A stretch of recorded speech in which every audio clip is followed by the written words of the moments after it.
Recording start. Hello, everyone. This is Will Harold, the Energy Hunter from Santa Clara. We are with the Walter Russell Secret of Light group. We are discussing part 2, chapter 4 in omnipotence.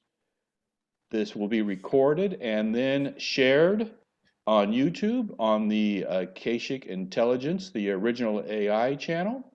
You can access it through Telegram on either the alphabetic or the Secret of Light channels. So with that, we're going to start a little bit. We're going to go back and we're going to start with a quote. This is from The Secret of Light. This is from chapter 4 at the end of the chapter, but it is part of the chapter. And with that, within The Secret of Light, part 2, omnipotence, Walter Russell from the Divine Iliad states, and as my, and when we were saying my, it's not Walter, it's from the universal source, or God is whatever you see it as. And as my sexed electric universe is two, so also must its watchful measuring eyes be two, centered by another one from which the two extend, and seem to move as that mirage expression of my thinking seems to move.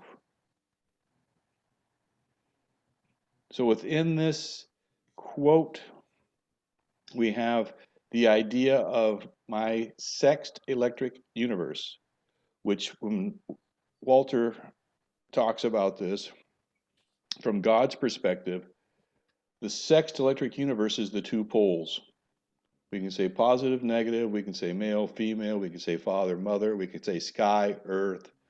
There's many things that we can call these two sexed lights. They're really just two opposites that come together to form creation. And so also must its watchful measuring eyes be two. So within this we have two measuring eyes, centered by another one from which the two extend and seem to move as that mirage expression of my thinking seems to move.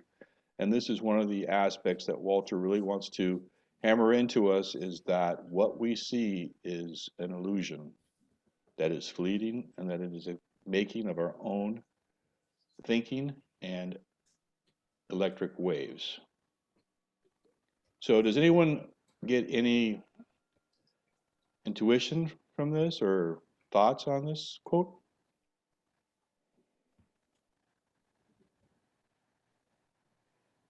Well, I see measuring. Mm-hmm. I thought that's kind of neat. Measuring eyes. Mm-hmm. Measuring, meaning it's well thought of, that's for sure. Mm-hmm. And also centered. I mean, that's kind of like a thread throughout all of the Walter Russell. So is there any other symbolism of two being centered by one in esotericism or religion or anything else? Well, is this talking about the two poles, but really they're under the law of one? Could be, but what else does three represent oftentimes in Trinity? Oh, a trinity. Exactly. The triad, the Exactly. spiritual triad. Exactly. Right? So we're actually kind of talking about this maybe Trinity or spiritual triad, as Giselle said, within this two being centered on the one. And the measuring, as Giselle said, can be very much so, but it can also be the measured to find the balance, right? To have both sides equal. We have to measure to have both sides equal to have balance.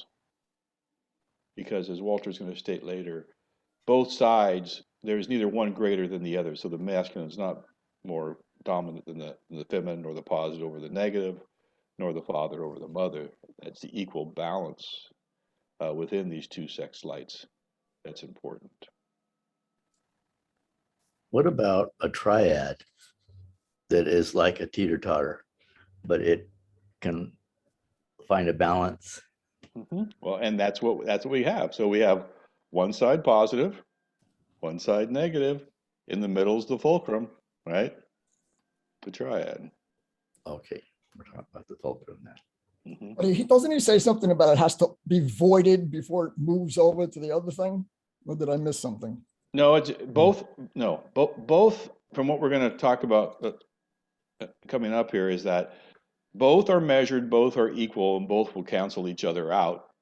And that will be probably about question 8, I think, and we'll talk about that. Oh, that's a tough one. I mean, I understand it, but it's very tough. It's very tough. I agree with that. So any more comments on the quote from the Divine Elder before we move on? All Well, right. the word, Okay, go ahead, Brian. the word measuring implies assessment or judgment, even. And judgment's almost as a balance, right? As we have the two equal. Yeah. Right. That's better. I like that better than those other two words. Okay, so here are the questions that I put forward. So let's get into question 1. So the source of power. That is the topic that we're talking about, power. So what is the source of power? That's question 1. Ring, ring, ring, ring. Sorry. From page 113. That was the source of power talking to us. That was the still small voice. Hello, God. Yeah, okay. I got it. The fucking thing hasn't worked for a week. Today it's back. So, what is the source of power? Page 113. God is the source of power. There is no other power. Again, this is according to Russell, and that's what this discussion's about. So, God, there is no other power. All energy lies within the stillness of the one magnetic light of God. So as we look at this photo, artwork, whatever we want to call it, at the bottom here it says, it is still because it exists everywhere, which makes it omnipresent, which is the first chapter of The Secret of Light. It is magnetic because it controls all electrical action, and in so doing is omnipotent, which is chapter 2 of the book. It is infinite white light that contains all information, which makes it omniscient, which is the 3rd chapter of the book. Everything is connected, balanced, and continually regenerated by still magnetic light. Any comments on the still magnetic light of God and its 3 expressions?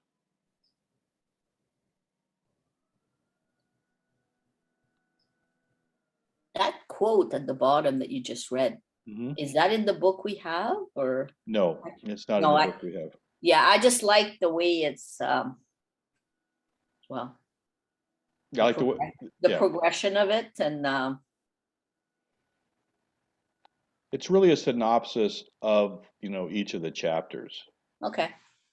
each of the parts, I guess, because, each part's broken into chapters. Now we're in part 2, which is the omnipotence. And so this is really kind of the synopsis of each of those 3 parts within the book. I think we're probably, like, if we think of that and then we think of your diagram that you made. Yeah. Very much so, right? Any more comments or questions on question 1? I'll let you. Okay, we're going to move on to question 2. I just had a quick question about free will. Yes, we're going to cover that a little bit. Okay, I'll wait. I think in chat and question 7 or something. We will talk about that a bit. But good question. Keep that in mind. Okay. So let's go ahead and look at question 2. What does Russell say desire in the light of mind is?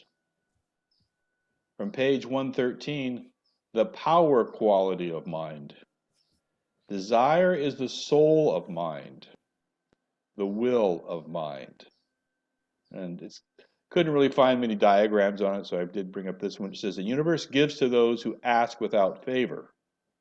So we ask not because we seek favor from source, but because we have desire. The electric plug which connects you is desire. So we have source, right? We have the one, and we also have, and how we achieve connection with the one is through our desire. Yeah. So, you know, we can come to the source as a zombie in a sense, saying, you know, whatever you will, God, I will do, or we can actually come with a desire and an intention. And once being downloaded or being connected, we form a desire, and that will plug us in to the power and the desire of mind. So it's the power quality, not the intensity. Remember we talked about quality and quantity? So this is the plug that provides the quality, the power quality. So it's not that the plug provides more amperage. Instead, it provides more quality to the desire, to the event. Any comments on the quality versus quantity, or the desire is the soul of mind, the will of mind? So within this, he's kind of combining soul and will as synonyms. Yeah, for me, desire is a shit word for it. Why would you? If it's Why do you more think? like, intense focus and desire, yes, but focusing on something before you get it. You don't just get it because you have a desire. Like, oh, I want a fucking new car. It doesn't just But pop up on the street. no, but without any desire, nothing pops up either. True, that's very true. But still, So, it just so we seems need like some it's sort light. of impetus, right? We need some Yeah. type of catalyst. And without that catalyst, we are pretty much just a cork floating, right? And No. so with the desire, it actually gives us that impetus to seek God, maybe more, to seek what it is and give us meaning and purpose.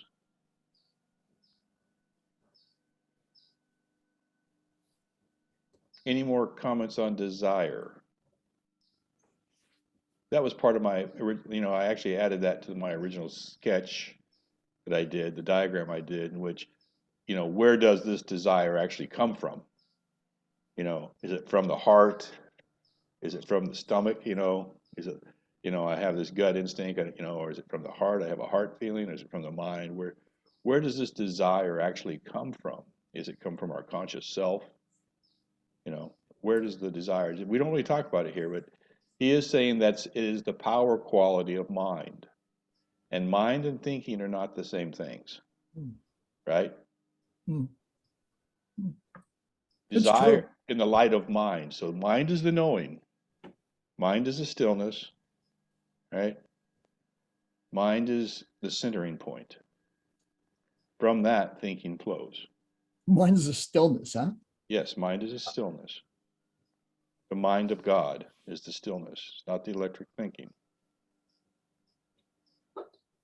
So would you say that there's different levels or qualities of desire too?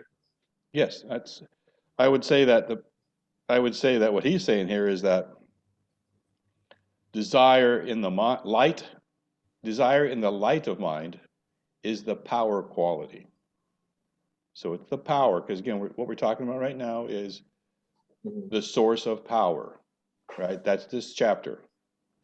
So everything that we're discussing, hopefully, in this chapter is relating to power. And so what he's saying is desire is the power quality of mind. So there may be other qualities of mind that are not power. But for desire is the power. And I mean, when you think about it, what is going to get you out of the chair, right? Desire, right? Or fear. I mean, but there's going to be a desire to get you into motion, to get you into action, to get you to move. Sure. So this is I what. don't know if it's really power though that's doing that. I think it's like the thing before power, like whatever that is. Desire. Yeah, I think you need the desire, and then that becomes the power quality. It's what is going to motivate. It's motivation, right? It's what's going to motivate us to action. Without desire, why do it? Right? I mean, what Need. what else would motivate you? Need. Well, need the desire, right? And desire to fill some emptiness. You still have a Well, desire to do something. I guess a desire to eat, but you're also Yeah. starving. Yeah, but you're still, the answer Yeah. is you have a desire. True. Right? So what about intentions? Intentions, I think, are a different thing. Intentions is a judgment call, right? From desire. I have desire. And then you say, well, what's my intention? I mean, and an intention can change from the intention can change from beginning to end. I mean, I think I've seen that many times with people, is that they may begin with a certain intention, but as time, I mean, I believe that a lot of people in government have the original intention to serve. But as time goes on, that intention may change, and then it becomes greed, or it becomes other things. But so intentions, I think, can change. It's really the desire that, and again, he's saying that's the quality of the power that's really the initiator from the stillness. Again, from the stillness to action is our desire. Would some folks consider this desire or soul of mind as heart? I think, I think that is what, when I talked about where does desire originate from, right? Okay. You could say, I mean, some people it may be heart, right? He's got a lot of heart. You might say he has a lot of guts, right? Or he's got no brains. Or he has no brain, or Well. or he has a lot of brains. But we'd have to say, where does this desire come? And it may come from different people based on what their desire is, and maybe even what their initial intentions are. So this would be another way of saying heart is the will of mind. If that is what, if that is where your desires are made manifest. Okay.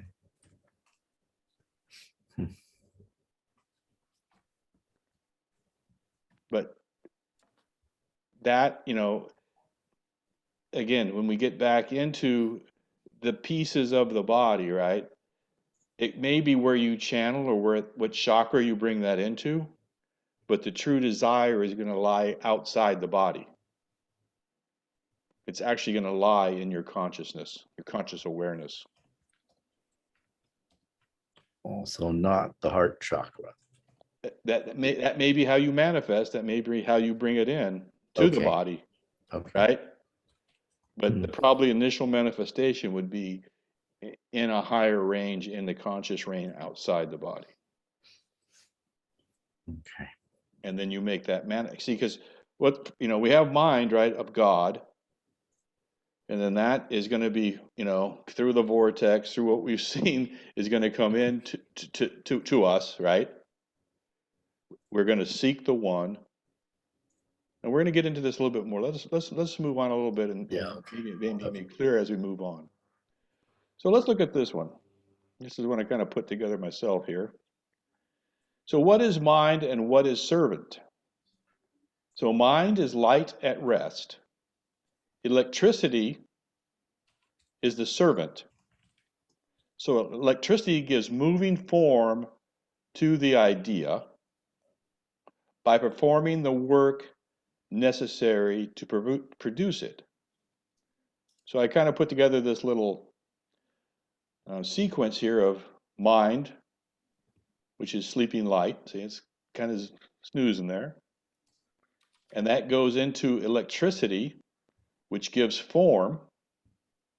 to the idea by performing the work, which this is the equation for work in physics, which work equals force times displacement times the angle of displacement.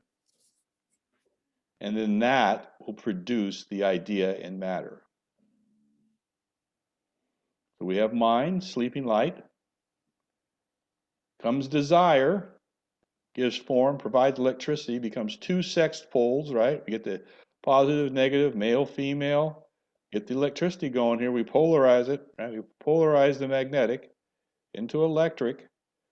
This electric then performs work, which is force times displacement, into this idea of matter.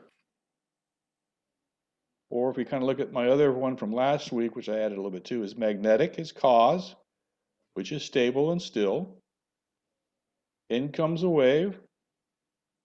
Out we have electric, we have effect, and we have instability or movement.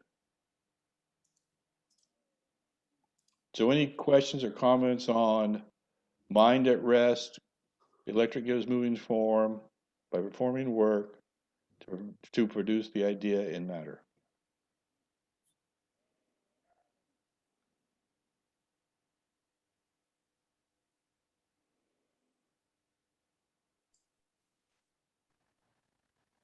Comments, questions, ideas? Electricity is. What's that? Oh, sorry, I was talking to myself. So what they're really talking about here is like the true original. When we think of mind, we kind of think of ego, and like the ego's been altered since, modern day society. It's not the original ego, soul ego. And I think that's what they're talking about here. Yes. We see mind now as the electrical sensing brain. And that's what Walter Russell keeps saying. That is not mind. That's thinking, and that's ego, and that's really, it's almost like an entity that the body produces for self survival, right? It's all of our senses. It's like Doug was saying, we become hungry, right? We want to feed the body, right? Is that us? Is that sense us? No, but and then it begins to think about starvation, and then it begins to think, well, I need more, and these are all electric thoughts. This is not mine. This is not of the one. These are all the things that are created that we've been told are mine, and the knowing has actually been totally thrown out. There is no knowing anymore, right? There is no more intuition. There is no more inner seeking in the scientific materialism. It's all about this thinking mind, sensing brain, sensing external environment, making conclusions based on external circumstances, computation. That's why that part of us can be replaced by a computer, because it's just computation based on sensory data, which they can make with sensors, right? With thermostats and pressure gauges and all those kind of things, spectrometers. I mean, they can simulate our organs that produce sensation to bring in that data, parse it through computation, and deliver results. But that's just the electric mind. That is the scientific materialism. The knowing is when we go inside, seek balance, seek source, seek true power, right? The power does not lie in the electric performing matter. As we learn, that power lies with God. As what Russell says, I'm not preaching here. I'm not saying that you have to believe this. This is not, we're discussing what Russell is talking about in The Secret of Light. So from Russell's perspective, the power lies in God, in the still light, and yet we seek the power in the electrical moving light of form. And when we're at that level of what they're trying to repeat, which is just repeating things we've done before, I don't think we create anything new. You know what I mean? Like, it's like the creative expression is not there. Exactly, because you're just recording what's already been done. Yeah, and then it becomes like, Yeah, okay, well, people get into that rut.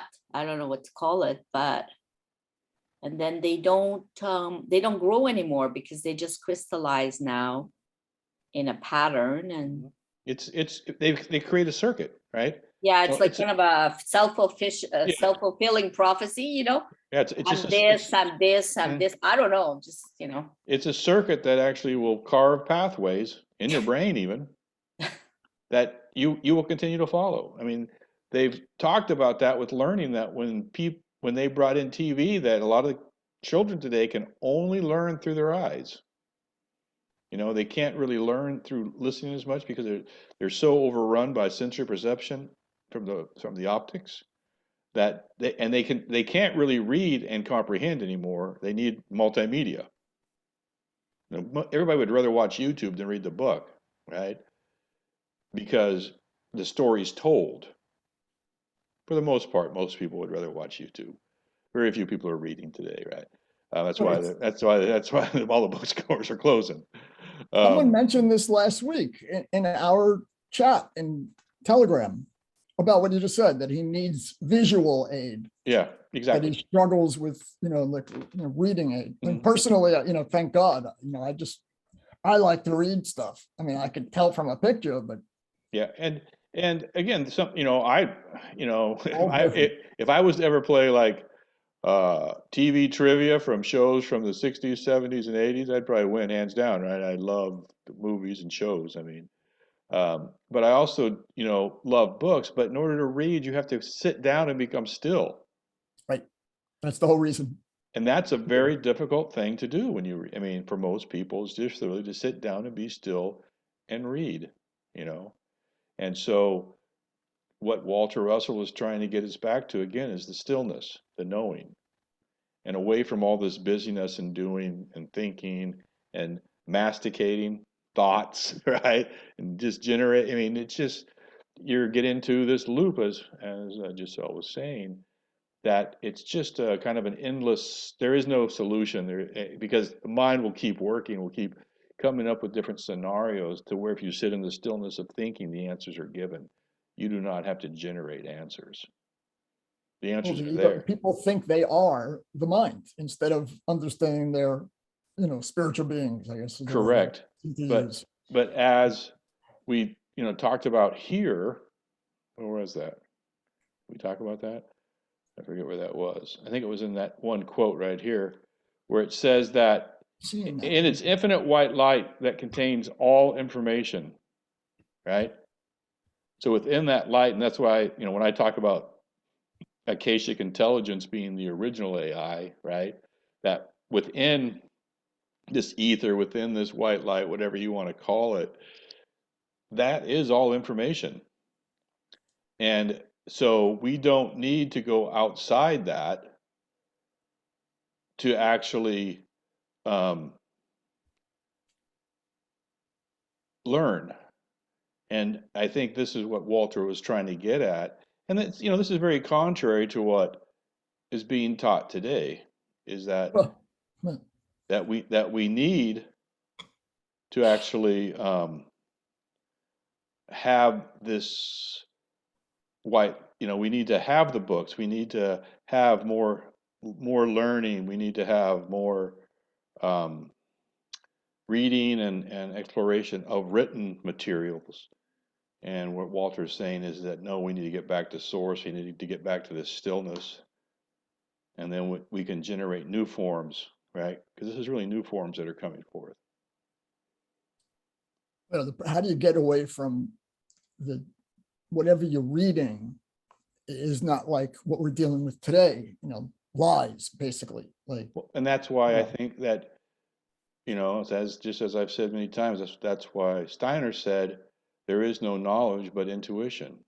yeah, no, that's beautiful too. Yeah, and so to go in and read the Akashic record if it's there, right? If there is an Akashic, I mean, first of all, you have to decide whether or not do you believe this to be true. Do you believe there is an infinite white light that contains all information? Right. If you don't, then you're never going to get there, right? Um, Yeah, God bless him too. yeah. So, but we've lost, in my opinion, we've lost that knowledge of how to get there. We've lost the knowledge of what it really means to sit in stillness and seek knowing. I think it's worse than we lost. I think it's, you do too, I'm sure, that it's a trained, a thing that's been done to dumb down, Well, as much as they can Well, again, in the Western. well, I try to meditate, right? I mean, I try, and I have different manners and methods. I have breathing techniques. I use, Mantek Chia's method for chi. I use Wim Hof. I use Swedenborg's methods. I try to use Steiner's methods. If you go to his Knowledge of Higher Worlds, he talks about different techniques, but it's work. And most, in my opinion, I can say that all these people have stopped me from doing it, but I would say that for myself, if I was truly honest, I've stopped myself from doing it. Without a doubt. But that's not the point I meant, though. Right? But I'm saying I don't think that society or our current environment encourages it, right? Nor gives us the methods to learn it for those who wish. It's very difficult to learn. But I would say, and I've had these discussions with others, that probably 80% of the population doesn't even care to learn. Yeah. But I still think that's the breeding that's been brought on for the past at least 150 years. It could be, and we're going to talk about that, because don't forget, what we're talking about is power, right? So if within this paradigm of knowing is really our source of power, why would we give that up? Why would You a don't know parent? it exists. You don't know you're giving it up if you don't know it exists in the first place. Yeah, but sometimes this had to happen over time, to where each parent, each generation decided that they weren't going to teach their children, right? It's like the Crosby, Still, Nash and Young song, "Teach your children well," right? And But if they're already like my parents, they should rest in peace. I think they were more brainwashed than even our current society, literally. And they're from that, whatever you call it, the silent generation. mm-hmm. And yeah, I mean, not one thing about it. yes, but they were the ones that I think actually embraced. They were the ones who got the brunt of the science materialism teaching, right? The Johnson and Johnson, the new way was that we were going to bring in science and actually, cure all the ills of the world. And they were well intentioned, I think. They really believed that.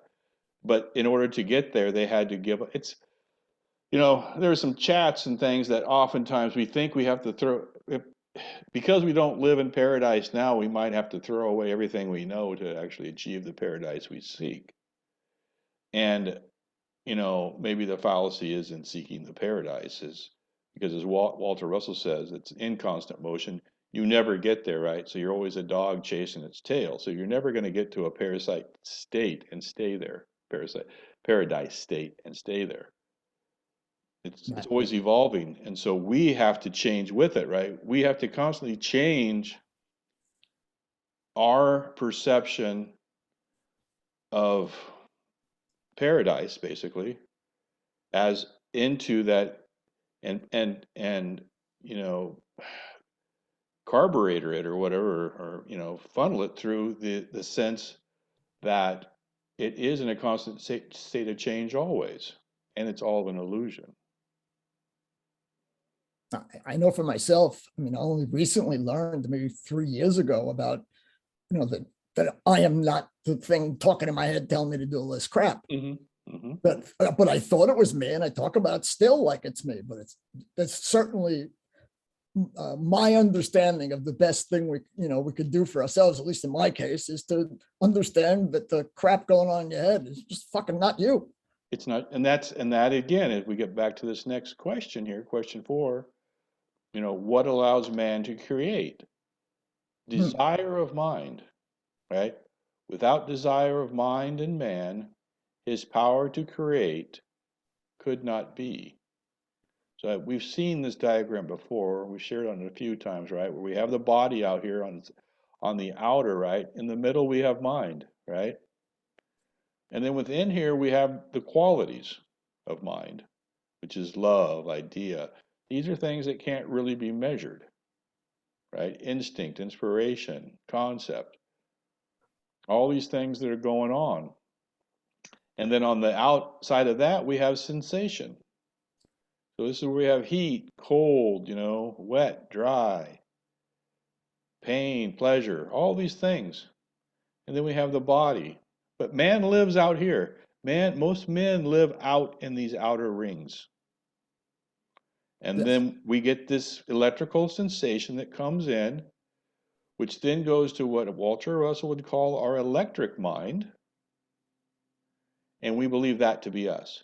So we believe these sensations of the body to be us. And that's all there are too. Only those 5 or whatever they're, however. Yes, it is. exactly. But that becomes, and that is what we would call, again, scientific materialism, where we only rely on these things of matter, right? Because rhythm, intuition, these are not in matter, right? This is what it's all about, what you're showing you. I mean, individual and imagination, you have to get those back or you're done. Yeah, but this is not in matter, right? I mean, these are not things, love is not in matter. You can have an expression of love that may come to matter, right? But the actual concept of love is not in matter. Inspiration is not in matter, right? Beauty is not in matter. It can manifest in matter. Some of these things can translate to matter, but this actual concept is still in mind, still flowing from mind. And mind and man, his power to create could not be. So we need desire, right? We need to plug in this mind to this desire to fuel this wheel. Without this desire, this wheel is not fueled. And mind is our brain thinking. What does he mean? Mind Does it include the is etheric part? mind is the stillness, still magnetic light, right? Yes. So this is the stillness. This is when we sit down and center and find the stillness. And we don't try to create. I don't think we have a desire to create, but we don't try to create. Those are two, trying and desire, in my opinion, two different things, right? It's like we have to sit in the stillness and desire to commune with the one. And once we have the desire to commune with the one, that information that is in the omniscience will come to us. What does that mean, omniscience? All-knowing. Omniscience. But can't you have this piece, walking in a forest, and you don't have to go out of your way to focus or anything. It just but I think, for me, it's easier for me to have stillness with stillness of body also. Sometimes I can have stillness, like say when I'm doing yard work, right? Doing some kind of, I'd say, a mindless task, right? Where gardening, yes. But you're out in nature, like you said, walking. Sometimes I can have that.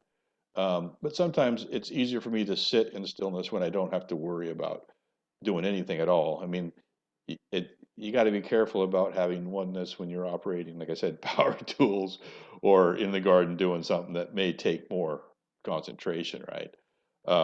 So sometimes it might be safer to do a stillness exercise in a safe place where you don't have to worry about falling off a cliff as you're walking. But I do believe that you can accomplish it there also. So couldn't stillness just mean that your ego mind is not running off, and giving you're not thinking. Is simple. Exactly. And thinking's electric. So this is getting back to what you asked, what it was, right? And we're gonna get into this a little bit more. But any comments on what allows man to create? Desire of mind. And we talked about desire a lot. Without desire of mind and man, his power to create could not be. And I don't think we focus as much on desire as we do about the desires to feed the sensing body. And that's not what this is talking about. This is not talking about the desire like you were talking about earlier, Doug, with hunger or with those kind of things which are kind of to feed the sensations of the body. This desire It's really almost like your higher self desires. You were talking about just now that you need stillness, like not while you're working in the garden, all this. It's kind of similar, like if you always meditate in a certain spot or decide to read in a certain spot, you can pick up on something. It kind of magnetizes the area, like it's conducive to be able to access that more quickly. So that's one thing, you know, I've noticed, like in my place, I'll go in a specific spot and, you know, I associate with it. And for me, it's easier to calm my head, I guess, and everything. And that's, you know, anyway, to be able to, I guess, get that mind in in alignment, and then not for very long, but you try to see if you can just be still and then wait, and then something will come, but it's not like you'll remember at that point, but it'll work on you. Like it might give you something later. You know what I mean? Like and it's like a seed is planted. Yeah, like a seed or something, or and it will grow as light as it has light, water, and the things that nurture it. And at the same point, that seed may diminish if it's not given those things, right? So, and I agree with you. I think location can matter because as you study biogeometry, as you study, you know, even astronomy or astrology, that location on the Earth may, if we are an antenna, right? If our DNA is an antenna, as we know, the placement of antennas is very important on how much signal we receive. So if we may be in an area that has a lot of noise in it, right, a lot of chaos, a lot of other waves, it may be harder to meditate in those areas. So that's why sometimes the garden's nice, because we're at least outside, right? We may be on some nice earth energy lines that are helping us out. The sun's going to help us because all these beings that are in the sun, that are in the planets, that are in, you know, what we're exposed to, even though we don't see the planets in the heavens during the day, they are present. And, you know, it all, you know, whether or not you believe the planets to be beings or not, it's a different story. But I kind of believe that they are sentient beings also, and they are all acting on our body, and they are all acting on the energy that we have. So it may, you know, be beneficial to actually have a spot that you've taken and you've cleared, and so on and so forth. Any more comments on what allows man to create?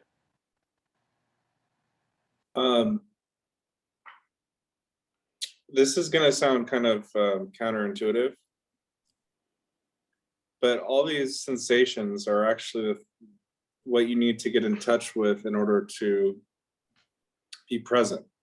So like I'm kind of coming back around to like desire is really the present moment, like what arises out of the present moment.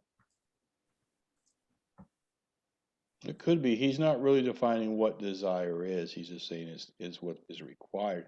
I think he did define desire earlier as the desire to know God.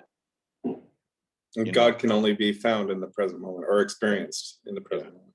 So that could very well be that we're dealing with presence, and because when we're in the present, right, that's when we're actually experiencing God. Because I've often said that if we're in the future, we're experiencing fear usually. If we're in the past, we're usually experiencing despair. You know. Yeah, they're both illusions. Yeah, and so only in the present, and that's all we have, because that's the only thing that we can affect, right? Is the present right now. Well, that's the only time you can really experience knowing is right now. You can't know something from the past. You can only know something right now because it's always changing, right? Correct. Okay, let's go on to question 5. So here we go. This is going to probably answer a lot of your questions. And we've seen this, we've actually discussed this diagram before, but what allows someone to create a great masterpiece? The power to create, from page 114, the power to create the idea is in the knowing. So what Walter's saying here is that it's not that we, sit and ponder and think and think and think and think and oh, now I know, right? Because the electric mind really is kind of a trap. It's kind of a loop, and it's hard for us to come to conclusions. I'm not saying that we can't get to some conclusion, but it seems like we're always trying to choose between two and saying what's the best way, which kind of stymies us, and so on and so forth. What Walter's saying that because he was quite the sculptor, right? And a lot of his sculptors, he would get into the knowing, and it would just come to him, and his hands be working without his thinking. And so when we look at this diagram here, and it's kind of funny because this is the latest diagram that you see. It's colored. This is the original. And there's some differences between the two, which are kind of large. Because on the original, we have the mind here, we have the knowing right here, right? We talked about the equator. Here's the knowing, which is the third eye, basically, right? And then on each side, we have the thinking. The two poles here, right? The balanced fulcrum, right, with the knowing in the center, right? So we have the two polarities here, the minus and the plus, right? He shows minus here and plus here, but in this one, I think this is after maybe Leia got involved, and now we just have positive, positive. There is no negative. But we have the knowing in the center. And the quote from this, which I enlarged here, is the external spiritual man is the magnetic light which God is. So this knowing here is the magnetic light, which is the stillness. Man's knowing is centered in the seat of his consciousness, okay? Centered in the seat, which is located in the center of his head between the right and left lobes of the brain. Now, do you remember when we talked about the brain long ago, and we talked about the pineal and the thalamus and the hypothalamus and the eye of Ra and all that? And that was in the center of the brain. We showed the cross section of the brain. So that's where Walter Russell's saying the center of his consciousness is located, between the right and left lobes. Man's sensing and thinking is an electric interchange in waves which concentrate and decentrate in varying intensity in obedience to the sensed demands of his body or of the spiritual desires of his mind. So again, Walter Russell is separating the idea of mind as spiritual mind, and then his thinking, right, which is this two-pole, two-sex lights that come forth, which man believes to be himself. But in the center of this is his knowing. And so if you read what's at the bottom here, this says this is cosmic consciousness. I don't know if you remember, that was one of the first discussions we had from chapter 1. Part 1 was cosmic consciousness, where he has, again, thinking, and he has the divine trinity as the title to this diagram.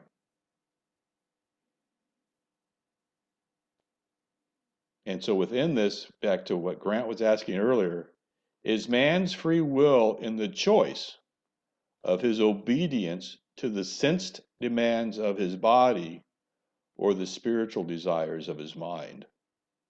And that, those after this man's free will is just taken from what is stated here at the bottom. Any comments on what we discussed on this slide?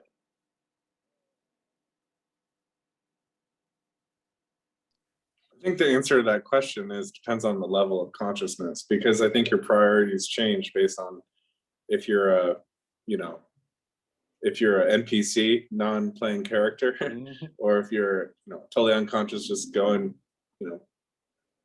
just doing the program, or if you're awakened and you're on the path. But once you're an NPC, as you would say, and you're just doing whatever, is there any will involved, or is that just a subroutine that's running?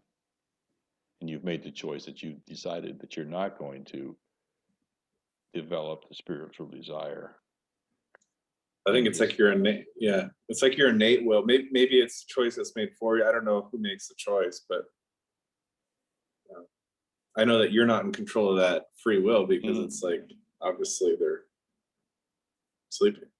Exactly. And so once we get out of this spiritual desires of his mind, once we get out of the spiritual desires of our mind, we may lose free will and become, what we talked about in, I don't know which one it was, about being a golem, right?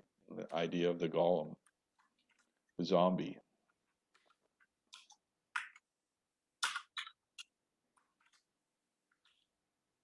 Any more discussion on the idea of the power to create? Idea is in the knowing.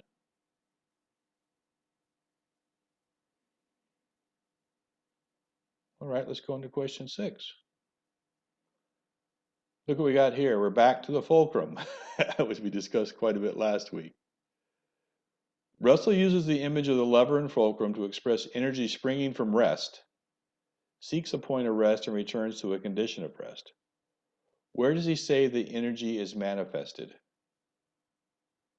The power of a moving lever is not in the lever, nor in its motion.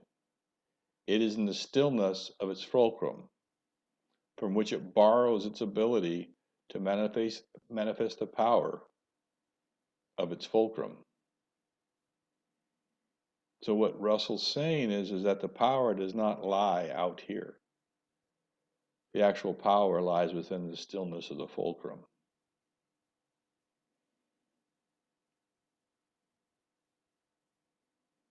So if we go back again, this is a discussion of power, right? And this starts out with the power of the moving lever is not in the lever nor its motion. So he's saying, even though we see this, right? We see this, or we see this, right? The thinking, which is actually, so if you looked here, this would be the fulcrum, right? The center point with the positive and negative. And we believe that this thinking is the power. And Russell stating that is not the power. This is the power. This is the power. The centering fulcrum is the power. It's not in the lever or the ends. It's in the centering fulcrum.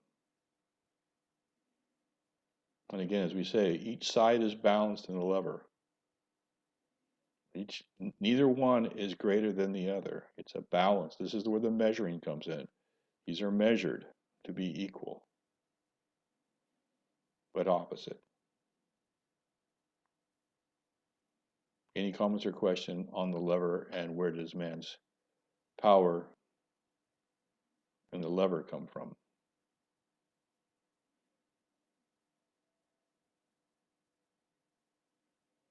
Okay, let's move on to question 7.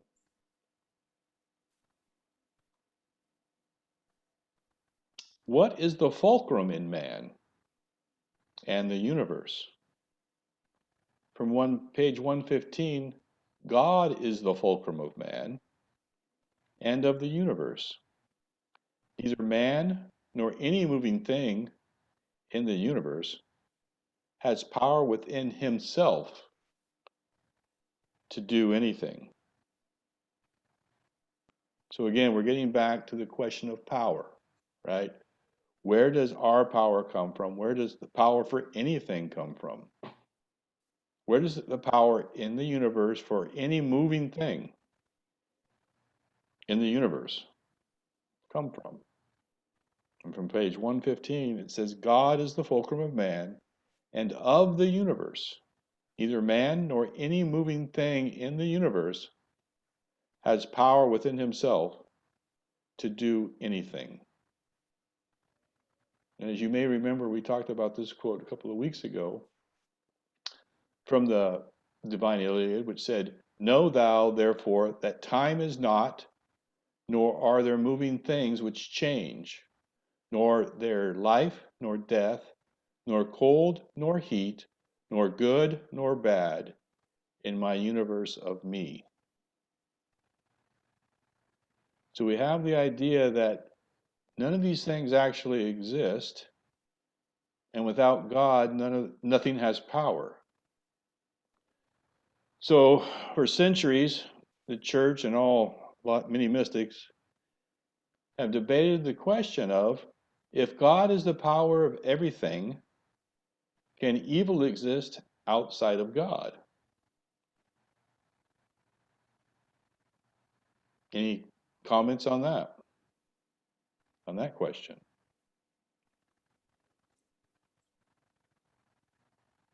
Because what happened was, So we're talking, go ahead, yeah. Brian.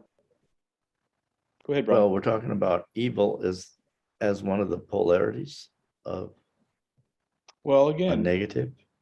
see, again, this is where, I struggle or whatever, is that that's something that we've been taught, right? That's our thinking mind. We've been given polarity, right? And what Russell's saying, that's why I put this quote on top, is now therefore that time is not, nor are there moving things which change, nor their life or death, which we call polarities, right? Nor cold nor heat, nor good nor bad. Okay. So So if, there's, so, the question would be, and this is what, like I say, the great theologians of Christianity debated round and round about, was, if evil exists, is it outside of God? But yet we know, and again, from the quote alone, from page 115, it doesn't say that evil doesn't exist. It just says it has no power outside of God, right? But the question would be, do things exist outside of God? Well, we know, maybe, we've just reviewed that there is knowing and there is thinking.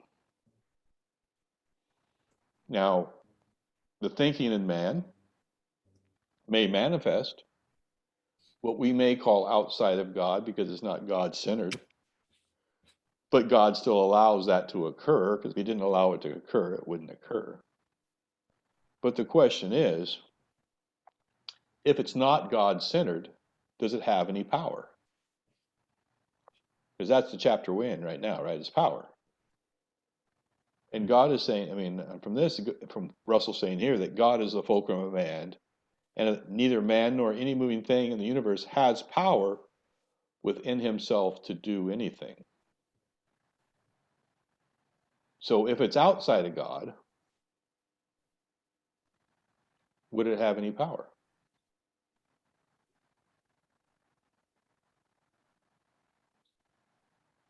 It does until the closing of the cycle. I'm just kidding. Like, well, okay. Well, like there's this theory, like, there's this like parasite in this part of the galaxy, and they sealed off the gates so it wouldn't get out, and at the end of the Alpha Omega, everything will get recycled. But So- yeah, that's like totally a speculation, and that really has no basis in this conversation. Well, again, it does in a sense, because you're saying that this is some powerful thing that has now displaced God in power. And the statement that Walter's making is untrue, because this thing does have power outside of God. Even though it's temporary, it does. But this statement is kind of absolute, Mhm. right? Yeah, it's hard to really grasp the full meaning of the statement, actually, because like first you have to define what evil is before you can even talk about this statement. Well, I think you would have to, I don't say, I would say that you'd have to say it's either bad or good. But that's an illusion. Exactly. So that doesn't exist. But evil actually has more to do with like permission than it does bad or good. And what is permission? Permission is will. But within permission, again, think of the chapter. What is Mhm. permission? Permission is Power. what? Power. You're turning your power, you're giving permission and turning over your power. Without permission, there is no power. I'm giving up, right? I'm giving you permission to take my power.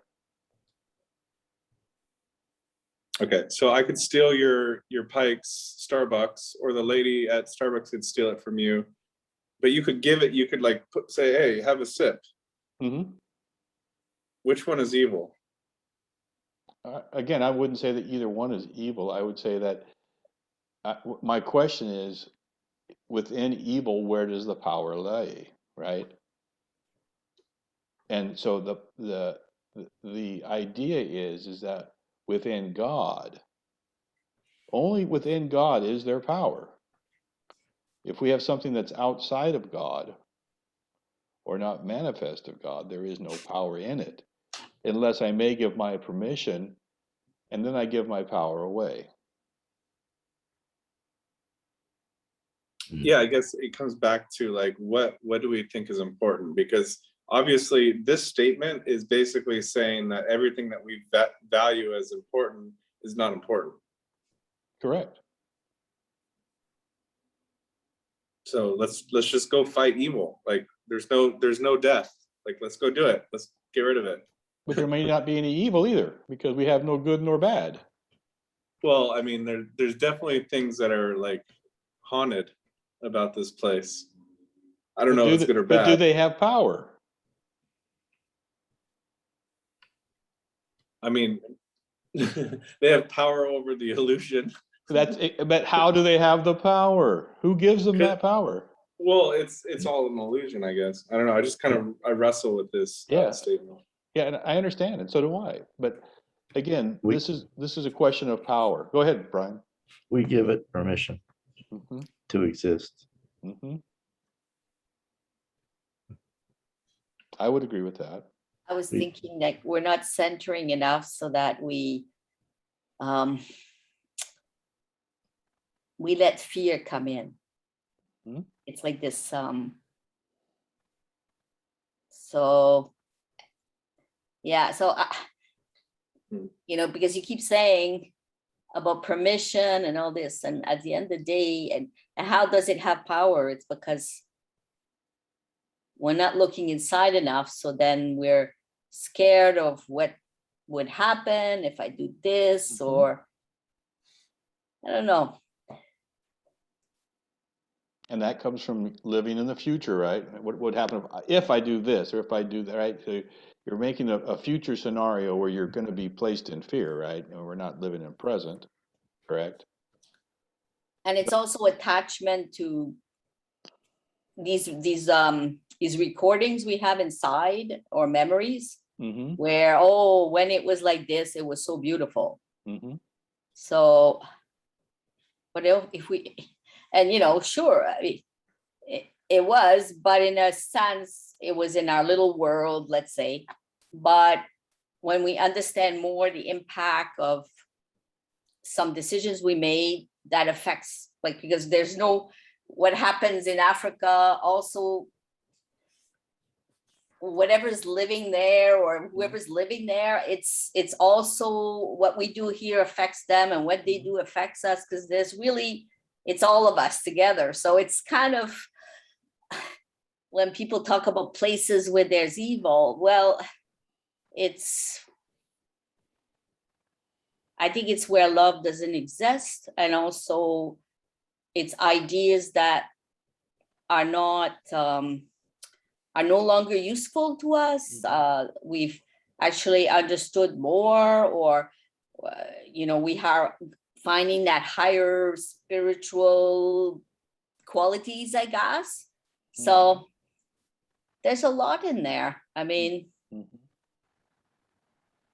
And that's why I say, because even in the statement above, there is no time, right?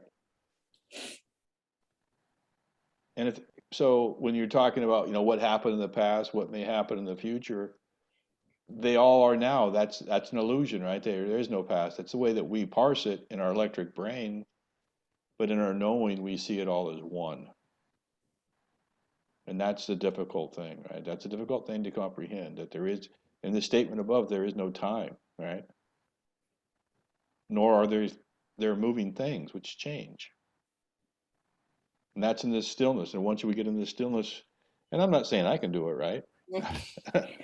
I'm saying I think it's a lot of work to do this. I mean, and It takes practice and a knowing. But once we get into the knowing and we actually can comprehend this, then there's balance, right? Then we get back to the balanced fulcrum. And when we have things like, the concept of evil or about these deeds that are being done, those may throw us out of balance. And once we get thrown out of balance, we know what will happen. We also read that last week. So let's go ahead and move on to the next question. So according to Russell, do demons, angels, spirits, or higher beings have any power to do anything without God?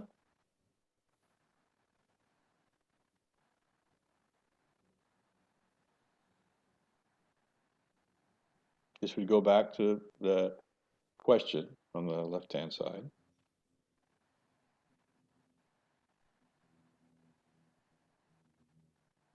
Oh, got it covered. It says, neither man nor any moving thing in the universe has power within himself to do anything. Guess not. Well, it's like this goes back to what God really is. Like God is like, I think it goes back to this permission thing and like where we are and how we are expressing God, right? So like if we can transcend these this like lower frequency identification with like a demon or something, I think we could. It wouldn't exist anymore because we don't exist as I don't know. And the question here is not whether these things exist. It says, do they have any power without God? Well, we know God allows free will. Mm-hmm. I think they all have a purpose. So I mean, he says demons, angels, so they all gonna express a certain quality, but it all comes from that, well, mind, which we looked at in the previous diagram. So to express all kinds of creative things. So I think it's expression of different things, but it comes from a source. So Yeah, God is source.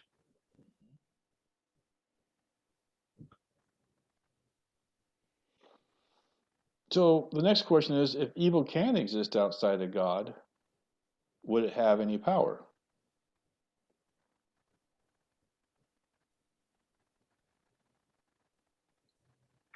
And we have to go back and look at.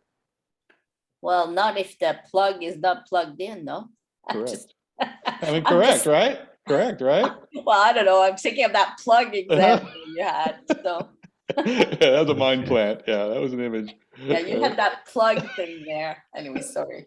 It was plugged into desire, but that was desire of mind, right? Yeah. And this question is really talking about, it just says, neither man nor any moving thing in the universe has power within himself to do anything. So if evil is outside of God, if we view evil as being outside of God, it would have no power. Right.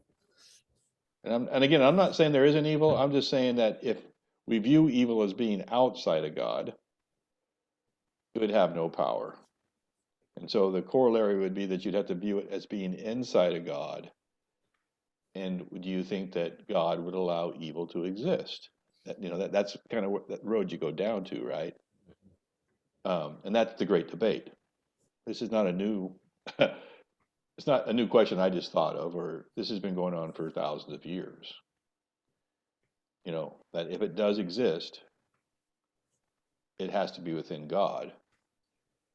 And if it's within God, is that a characteristic of God that he would allow it to exist within the knowing?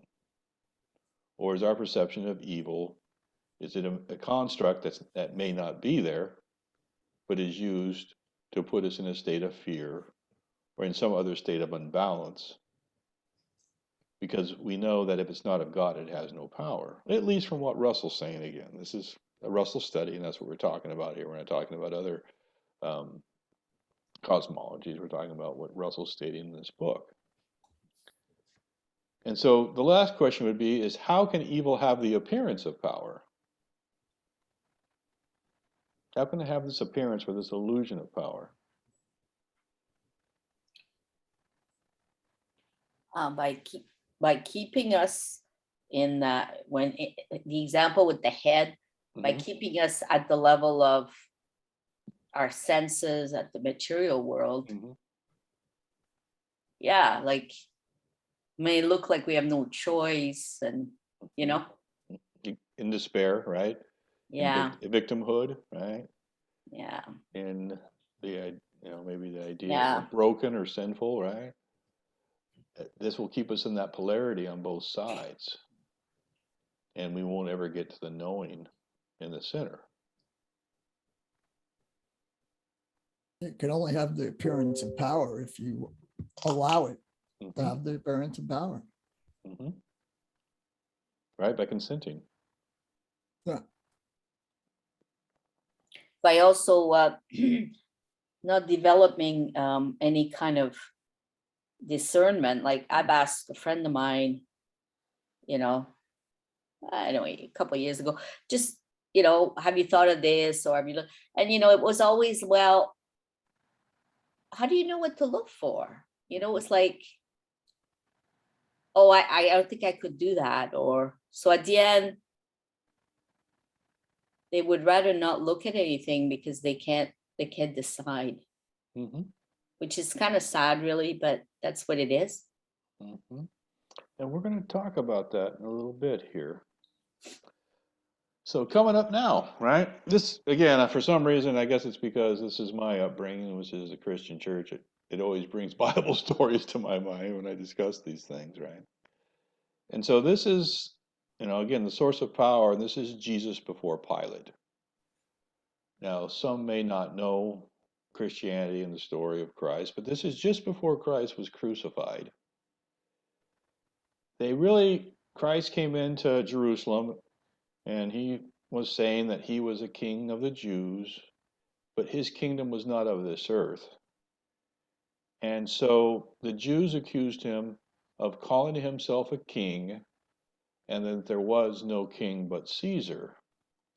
And therefore they took him before the Romans, who were actually occupying Jerusalem, which was the homeland of the Jews, of the Hebrews. And by this time, the Jewish culture had become rather corrupt and was mainly about power. But they bring Jesus before Pilate, who is the magistrate of Judea, which is what they called it. And so Pilate said to him, "Do you refuse to speak to me? Do you not know that I have authority to release you and authority to crucify you?" And Jesus answered, "You would have no authority over me if it were not given to you from above. Therefore, the one who handed me over to you is guilty of greater sin." From then on, Pilate tried to release him, but the Jews kept shouting, "If you release this man, you are no friend of Caesar. Anyone who declares himself a king is defying Caesar." So within this story, within this explanation of what went on at this time, Jesus is saying, you have no authority over me if it were not given to you from above. So he's actually acknowledging that that's the only power that there is. There's only authority and power from above. But then we actually see where Pilate's power, where he believes power to be, right? But he wanted to release him, but the Jews kept shouting, "If you release this man, you are no friend of Caesar's." So the mob, right, the 80% or whatever we want to call it, is now like, virtue signaling that you can't do this, right? Your authority and your power comes from Rome. Therefore, you have to adhere to what Rome wants. And the mob is invoking the power of the state, the power of the mind, the power of the electric thinking to influence the ruler who is exerting this power over Christ. But Christ says, this authority, you think it's coming from Rome, you think it's coming from the Jews, you think it's coming from all these things, but you have no authority over me if it was not given to you from above.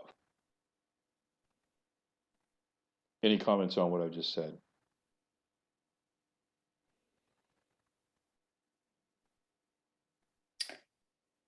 It is also that the timing, wherever we at in that purpose, had not reached its cycle. So he knows that, Jesus, the Christ, he knows that. So yeah, there's all these events that have to unfold, but the story hasn't finished. So yeah, he's there to show us a pattern and also a way to approach things. You know, a higher way to look at things. Like, he's not scared at all. Is he saying, I'm going to raise up an army and come after you? Yeah. He's not saying that, right? Now, when the time comes, the veil got rent and the earth shook and all these things. When the time comes, when it's time to do that, or, you know, but the story hasn't, whatever he came to do is not done yet. Any more comments? Let me finish the story, because this kind of finishes. And so the crowd chooses Barabbas, and Barabbas was actually the kind of guy who was the guy who went out, and he was what they call a zealot, and he, you know, fought the Romans, which the Jews were defeated about 36 years after this in 70 AD, and the temple was destroyed. They had the diaspora, which is where all the Jews dispersed from. So the Jews never recovered from this really until 1947 or whatever, when they went back to Zion. So it's, for he knew it was out of the envy that they had handed Jesus over to him. So this was out of envy of Jesus. While Pilate was sitting on the judgment seat, his wife sent him this message: have nothing to do with that innocent man, for I have suffered terribly in a dream today because of him. But the chief priests and elders persuaded the crowds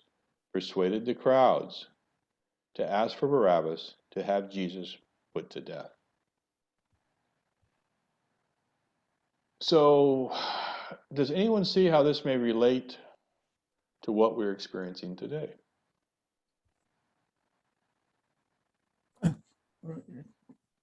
Exactly the same thing. Right? Instead of asking for Barabbas right now, they're asking for everybody to get you know who, so that we all follow the rules.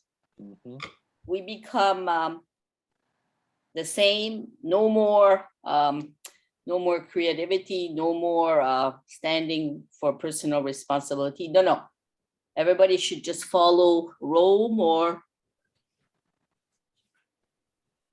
like this thing about that you need a lead. They need a leader in the material world to tell you what to do. That's like, we need to find where our true power lies, and it's not outside of us. This whole thing, go to sleep with this thing. Just go to sleep. And as you, like in the last sentence here, right, it says, but the chief priests and elders persuaded the crowds. Yeah. And that's kind of like with what I dealt with today with the the guardian of the threshold at Starbucks, right? The chief priests had persuaded her, right? The crowds, the lower, you know, everybody out there, the 80%, that they needed, right, to enforce this, right? And so they're all listening to the chief priests and elders, because they're seeing that the answer is in this materialism, this, you know, in which Barabbas could actually be an archetype for the material warrior king, you know, answer. to their issue. Any more comments on Jesus? I keep thinking that these people that are like gung ho about the agenda and they're like drinking the Kool-Aid, I keep thinking about like, when are they going to realize that they're wrong? And they're not, you know? So like, I kind of realized that a little while ago. And and again, we can look at this story. I mean, you know, we can say that the elite came with, you know, the Bilderbergs or with the bloodline of Christ, but these people were doing this, you know, 1% thing long before Christ ever died. I mean, before he's ever on the. So I don't know about that blood. You know, this whole idea that there are those out there who are persuading the masses, right, the crowds, because I'm sure there's people in the crowds who weren't in agreement with this. And as I said, 36 years later, because I think Christ was crucified when he was about 34. In 70 A.D., the Jerusalem was brought to the ground because they did follow Barabbas. They got into the Maccabees. They went into revolt, and Rome came and crushed them. And then they did it when Jesus' brother was killed, I believe. When James the Just. Yeah. After that, they did it. The story I was reading about that is that while James was there, you know, it was still okay. Once he was gone. Yeah, and at that time, Jesus had prophesied that there'd be no stone left unturned from the temple. And what happened is that they had set the temple on fire, and all the gold in the temple had melted, and the Romans tore it down stone by stone to get the gold out of the cracks. So what Jesus had prophesied did come true. But again, this is where they ended up as a people looking, and again, you know, whether or not you believe the story to be true, an allegory or whatever, it's just saying that as a people, the story ends with the diaspora, which is the dispersal of the Jews and them losing their homeland and never being a force or power until they were reinstituted by Britain under Winston Churchill as a country. Without that, they never would have been able to return to Jerusalem or to Zion. Any questions regarding Jesus and before Pilate? All right, let's go on to question 8. What is the mechanical principle by means of which power is expressed by the Creator? So what we're asked, what this is now is what is the actual mechanism that the Creator uses to express power? And from page 115, in the light waves of two-way motion, which record his two-way thinking. Waves are two-way cycles which are divided equally, again, the fulcrum, right, the measure, to express the two desires. Now we're talking two desires of mind to create form images of mind, imagining, and to destroy those forms sequentially from reforming. For reforming, yes, sequentially for reforming. So within this, we get the idea of the forms. You know, we get back to that diagram that I showed with the still light, right, turning into electric, which are the waves of the two-way cycles, which is the wave, right? The wave goes both ways. The light wave, we've talked about earlier, how this light wave of his thinking from the stillness are equally to express the two desires of mind to create form images of mind. Imagining, and to destroy those forms sequentially for reforming. So as a form is created, it is destroyed and then reformed sequentially, right? And this is where we get the idea of sequence, motion, and time.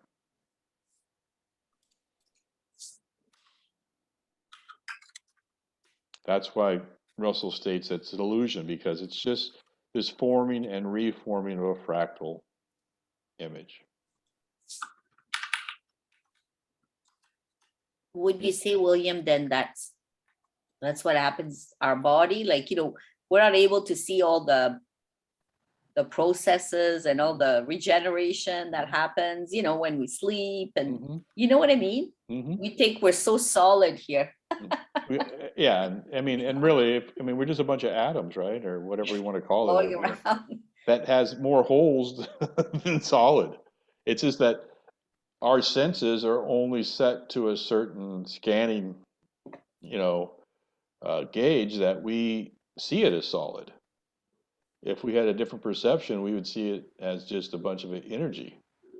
And also, when I look at all these diagrams and the color, I Mhm. keep thinking like those people that I can actually see color, Mhm. like there's people that see color in me or Mhm. in the aura. I mean, I don't, but they do. Mhm. There are people today that have more of that coming, or that have developed that, or they came with that, or they've realized it. It's kind of neat, hey? Because Mhm. then you get to see all these energy Mhm. that, well, it's good that now they can kind of show that a bit to try to give us a sense of that. But It's almost like, and Walter Russell really compares this realm, this illusion, to a cinematic projection. So it'd kind of be like if you actually, saw something on the screen, and then you went up there and you put your hand between the screen and the projector, and you'd have all this light and stuff on your hand,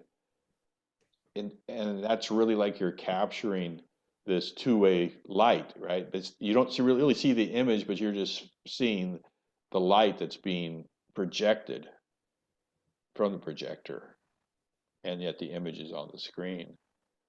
So these are waves, which are two-way cycles, which are divided equally into the equal measures of the fulcrum, to express the two desires of mind. And the two desires of mind must be male and female, right? Positive, negative, sky, earth, things we've talked about. And to destroy those forms sequentially for reforming.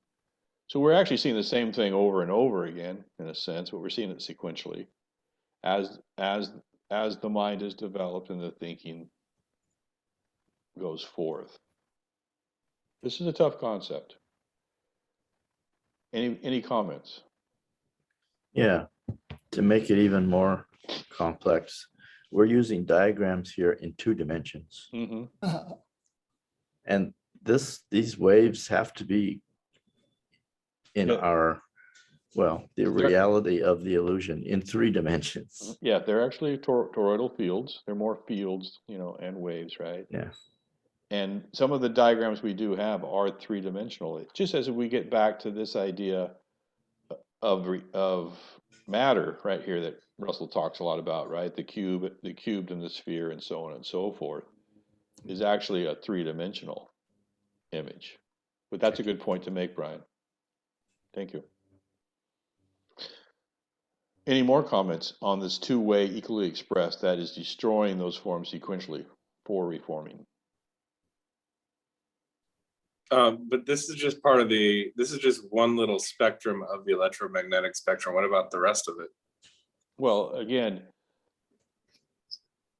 I think for us, there's a lot of the spectrum, right? We also have tone, we also have these gases, so the light is more, I think, in just staying within the flavor of the book, The Secret of Light, right? Mhm. And so the same thing's always happening. I mean, that's why we go back to the original statement here. Know therefore that time is not, nor are there moving things which change, nor is there life, nor death, nor cold, nor height, nor good, nor bad in my universe, right? Because they're constantly being destroyed and reformed. It's transient. There's nothing that's actually stable and real. The wave never stops, because once the wave stops, once we get into stillness, once we get into zero, into balance, then it becomes source, becomes God, which is formless, as we learned earlier. So is it kind of like a projector which shoots various images like pixels in a progression, and you see a form, but it's really on off, on off, on off. And if you turn off the projector, you don't have any form. This is correct, and this gets back to the idea of what we were talking about earlier with who, you know, like, is evil real and how is it created? Right? Are we creating it? I mean, can we control everything? I mean, if we shut off the ideas, if we shut off the, you know, if we go to source and dwell in those things, in the qualities, right, that we talked about at one earlier, right, the qualities that are of knowing, what will we then see? Because right now what we're projecting is a lot of man and ego thinking. And this is where, you know, I think last week I talked about how some people believe that we can actually manifest the weather from the collective consciousness. Because I don't know if there's, you know, multiple collective consciousness, you know, like you know, I've talked with Grant and he said maybe, you know, there's probably about, you know, the 80-20 rule, probably about 80% are people who just want to do electric thinking, right? And there may be, you know, 20% who are aware of knowing and who are aware of these concepts, who are aware of a spiritual world.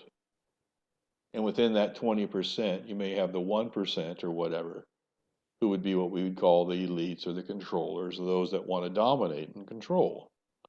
But they are still part of the 20 because they do understand the power of the spiritual. They do understand these laws. But are the 20%, you know, the 80% that are the thinking minds, who are the crowds, right? That we talked about within Jesus's time, are they courted by the same frequency and resonance within their own collective unconscious? And then we may have a separate collective unconscious for those who are of the 19 or 20, you know, 19% that we would call, you know, enlightened or whatever, aware. And then that 1% who wants to break out and control, you know, I don't know, but it would almost seem that that could be a scenario for how some of this is set up. And each of those corded groups or, you know, resonant qualities are creating a form of reality, and we can choose what collective consciousness we want to dwell in, right? We can choose to dwell in the collective consciousness of, you know, the Borg mind, the hive mind of the crowd, which in some ways I think we may be conditioned to believe that that is, you know, our whole form of the word democracy, right? Ruled by, you know, by the majority rule. Just in that concept alone has pushed us into a hive mind, because we believe that there is some type of wisdom in the majority rather than in the knowing.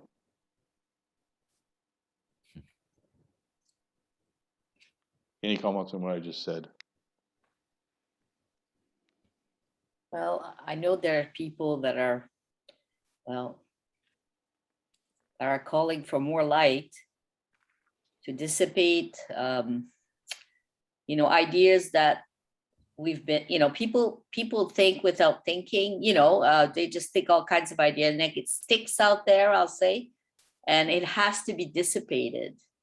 So some people could connect to that, think, oh, geez, this is a great idea. Turns out it's like a partial idea, whatever, but it's stuff that's floating there and needs to be dissipated so that we can clearly see better, you know, like, so it's not easy. No, and that's why I say I don't know if actually people have kept it from us, or we just decided that we'd rather take ease, right, and comfort over actually doing the work to get us to this next point. And there are a few who even take the path, right, of the mystic. Okay, let's move on to question 9. What polarity does Russell indicate for the desire in the one light of mind and its expression?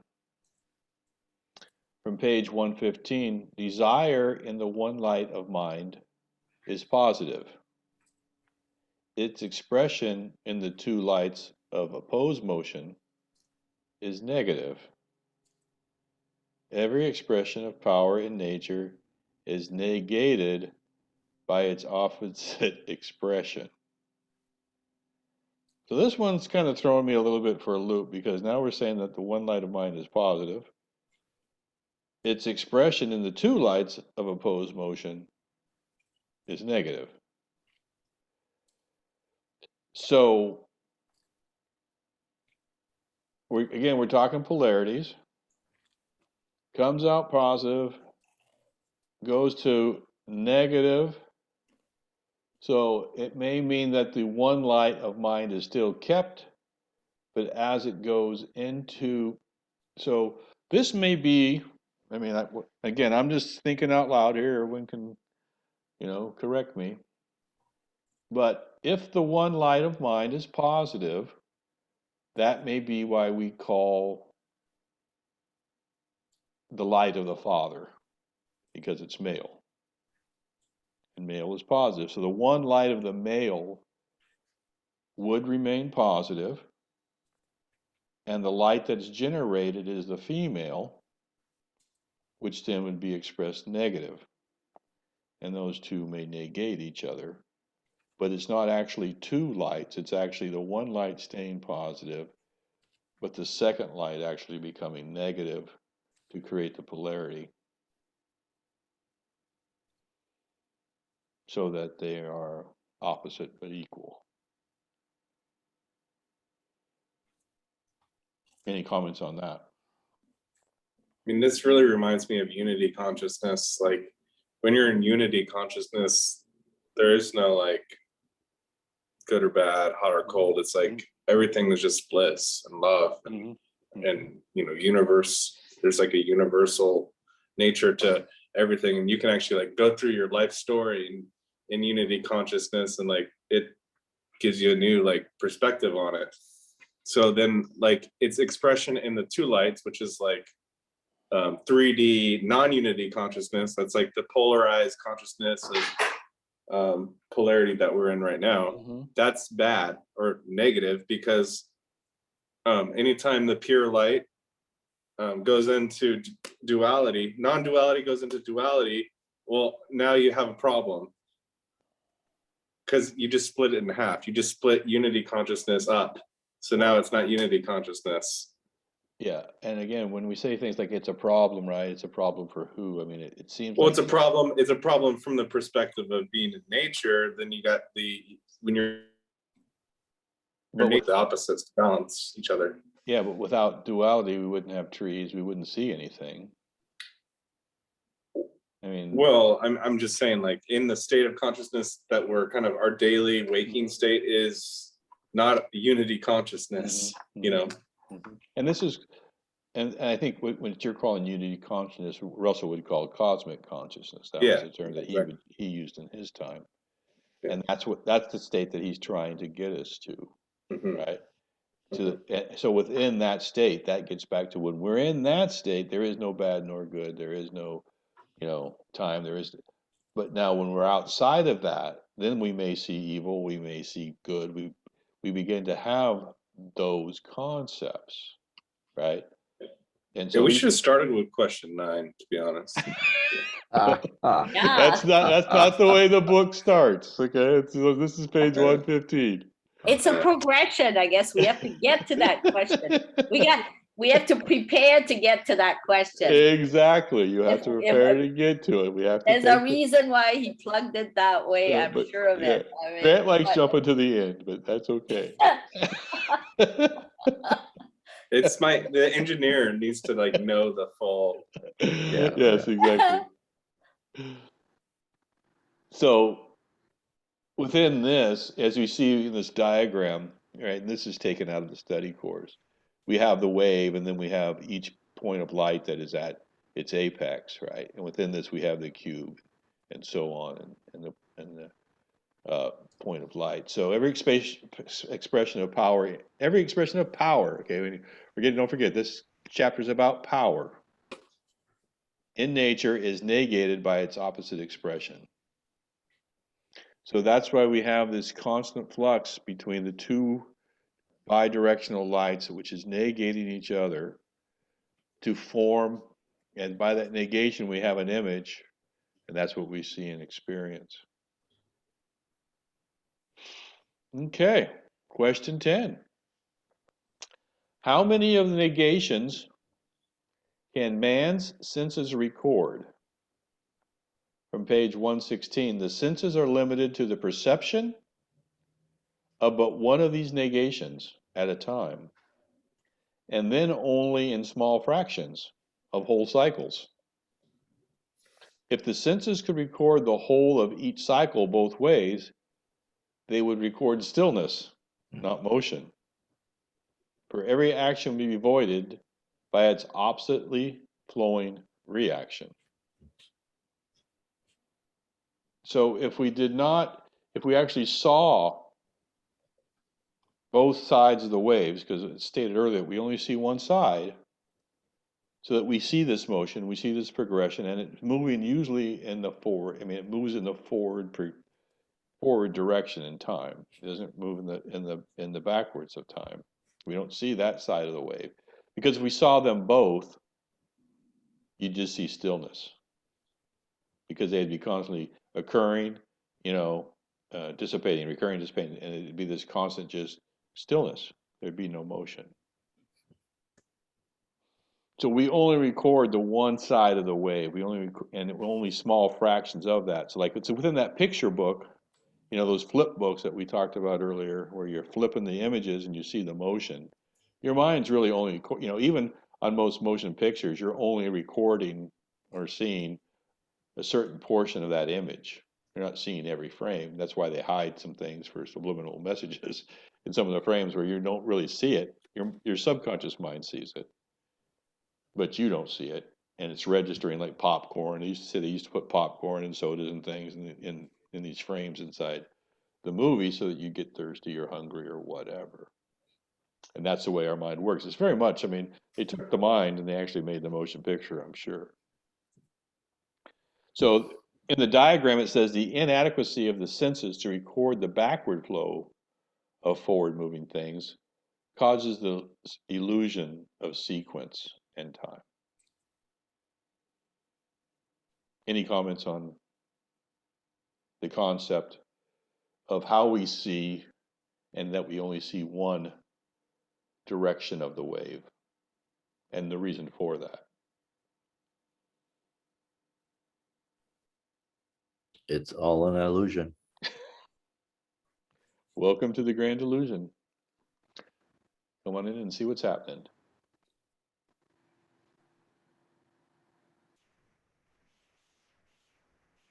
Anybody else? Any other comments? Does this surprise anybody? Does anybody see this as an aha moment, or? I think it's needed because if at any moment we would see the whole thing, I don't even think we could function. We couldn't, because we would just see stillness, right? It would be like the day the time stood still, and so I don't know. I'm just would we be able to express creative expression, desire, you know what I mean? Like at that point, like if I don't know, just saying. Well, you would not be manifesting, right? Yeah, I'm just. Because all you're going to see is stillness. That's only if you're using those senses Mm-hmm. instead of your true self. Yeah, you're knowing. It certainly is a battle.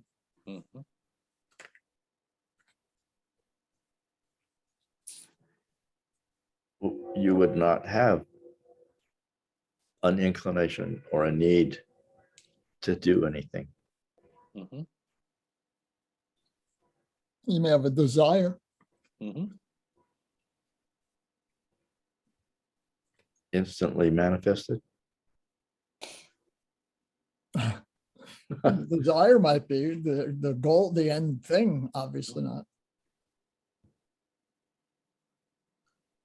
I don't But know. like this kind of goes back to like the world of, I mean, the senses are really just ways of measuring tension in a way. And if you think about like what gives your life meaning, like for example, like my timeshare gives me meaning because it was something that my grandpa passed down, and losing my grandpa was painful. So when I go to my timeshare, it reminds me of my grandpa.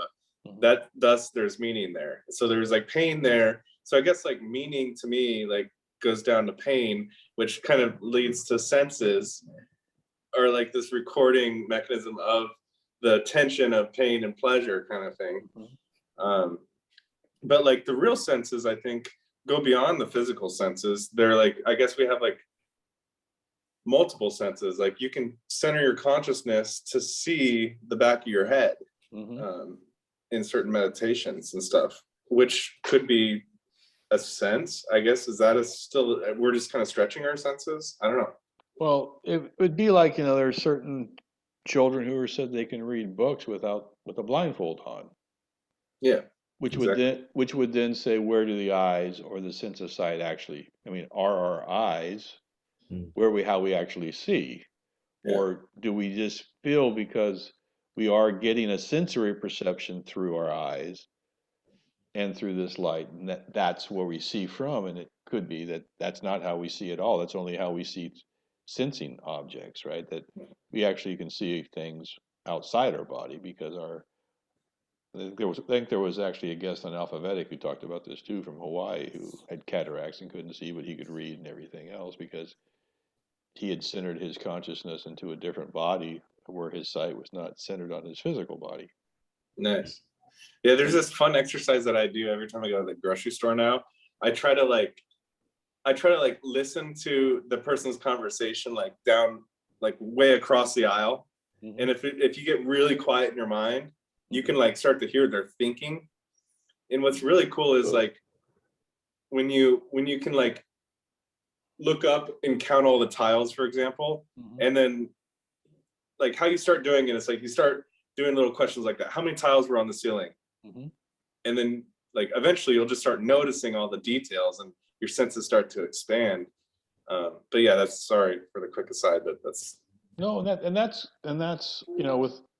within that, Men Who Watch Goats, that's really kind of where the CIA was going when they were training these super soldiers, right? Was really to get into perception and to expand their senses. And again, if we have, these different bodies, do those different bodies have senses, and can we develop those senses also? But we are so concentrated because we've lost any sense of spirituality, we've lost any sense of multiple bodies, of subtle bodies, that we are limited by our own self-made imprisonment of the body. And I don't know if that's something that that others are imposing upon us, or if we're just happy to, enjoy the physical senses because it's easy. It's the path of least resistance for most. But eventually we get tired of these senses. And Tired meaning of the same, having great meals or whatever. It's like once you've done this all, you're like, well, there is a lot more to life than this. It's like, so anyway, we all go through those stages. We relive certain stages, and then okay, well. What next? Yeah, totally. I was thinking of what you said about like you're listening to the conversation three persons down. What I've noticed is if I concentrate on a person and I think something, sometimes they turn and they look at me because if I decide to, I don't know, I'm just looking at what they're doing, or okay, I'll notice something like, oh wow, what a great smile they have. They actually turn. Yeah, that's actually Rupert Sheldrake talks about And they're that. looking at me. That's So- that's morphic resonance per Rupert Sheldrake. He has quite a bit of studies on that. Is it? Okay. Hmm. If you look Anyway, at I'm Rupert Sheldrake- noticing that more.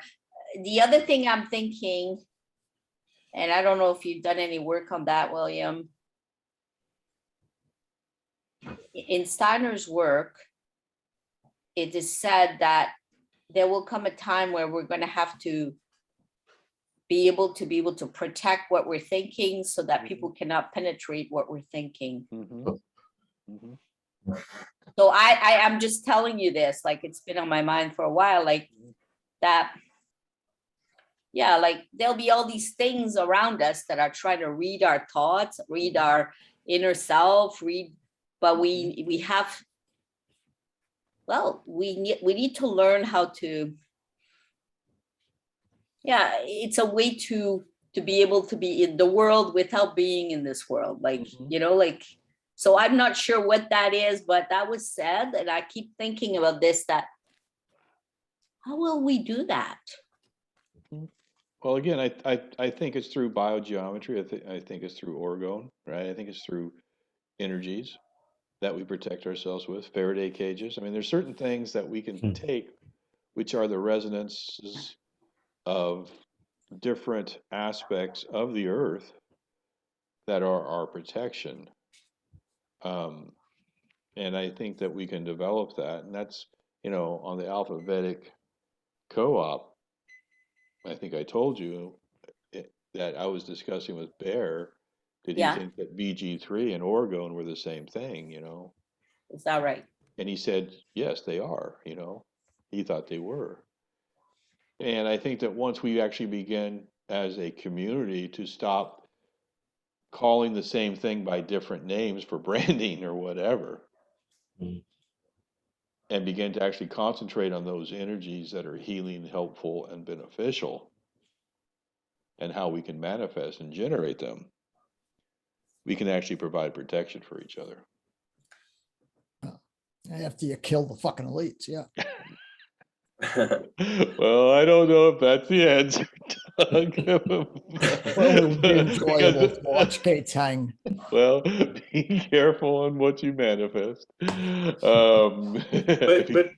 no one mentioned the heart, because like the frequency of the heart and the toroidal field that kind of can, when you can expand that frequency of the heart, that's like the ultimate protection. Well, again, and that is, but like I said, I don't know if there's also a frequency of the gut, because talking to Bear, all illness is generated in the gut. So that must be a pretty powerful area of the body too. So I believe that the heart is a very powerful generator, but like I said, that again is manifesting in the body, right? And manifesting from the body. And I'm kind of more talking about manifesting. And again, I think this may get back to desire and knowing and that kind of thing. Is, can we manifest from the earth? Can we manifest from Gaia, or whatever you want to call it, from Mother, and from Father, right? I mean, combine Father with Mother and manifest energies, rather than just thinking about our body manifesting energies.